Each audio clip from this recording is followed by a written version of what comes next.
नमस्कार जय जगन्नाथ फ्रेंड्स मु असित आपण मानक ज्ञान पथ को स्वागत करें प्रस्तुत अच्छा कि हजार हजार वर्ष पुराना एक रहस्यमय यात्रा जो मानव सभ्यता एमती किसी करथिला आज रहस्य अटे।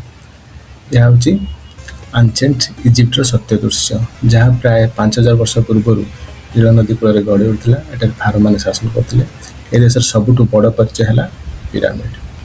मो पछक देखु ये विशाल पिरामिड तैयारी हजार हजार लोक केमती एत गरम रे काम कर फ्रेंड्स। यह हूँ प्राचीन मिस्र सबुठ बड़ रहस्य और अद्भुत उपलब्धि। यह प्राय 2600 BC समय तैयारी होता। सबुठ बड़ प्रसिद्ध पिरामिड हूँ ग्रेट पिरामिड ऑफ गिजा।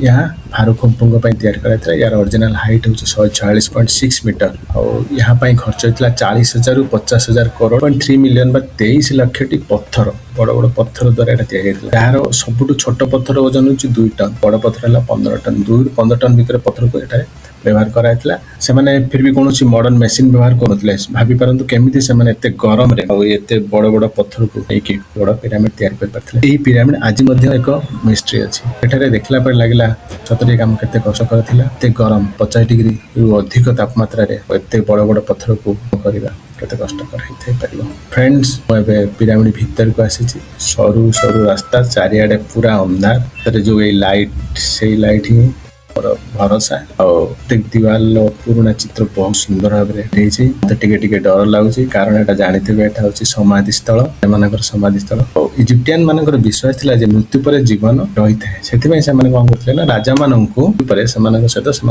सब आवश्यक जिनस मनीष बचापी जहाँ जहाँ दरकार ना गहना वस्त्र आसवाबपत्र सब समाधि रखुले। यह हूँ नील नदी दुनिया सबुठ लंबा नदी मध्य गोटे लंबा प्राय 6650 किलोमीटर। नील नदी आफ्रिकार 11 देश मध्य बही एत बड़ मरुभूमि मध्य नदी ही से जीवन एकमात्र आधार। प्रत्येक वर्ष नील नदी जो बन्या आसला से बन्या जो जल राशि जो चारिपटे माड़ी जाऊला जहाँफल जमी गुड़ उर्वर होता और चाष उपयोगी हो पार्ला। से इजिप्ट को कह जाए गिफ्ट ऑफ नील।